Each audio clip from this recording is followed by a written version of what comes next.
मी असं म्हणेन की 1990च्या दरम्यान जी एक प्रोसेस सुरुवात झाली होती, राजकारणाचं सोशलायझेशन आणि उमेदवारीचं सोशलायझेशन जे चाललं होतं आणि त्याच्यामध्ये लोकसभेचं कॉम्पोजिशन बदलत होतं. त्याच्यामध्ये मंडल आल्यानंतर लगेच आपल्याला प्रायव्हेटायझेशन आलं. प्रायव्हेटायझेशन नंतर आपल्याला असणारं रिलिजियस मुवमेंट, हिंदू एकता हे आपल्याला दिलं.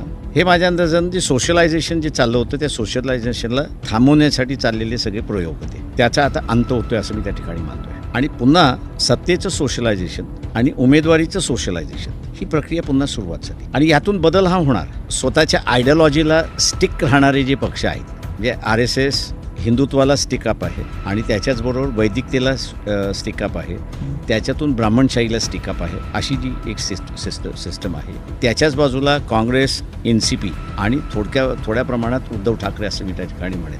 हे दंडुलकीशाहीला जे टिकून आहेत त्या सगळ्या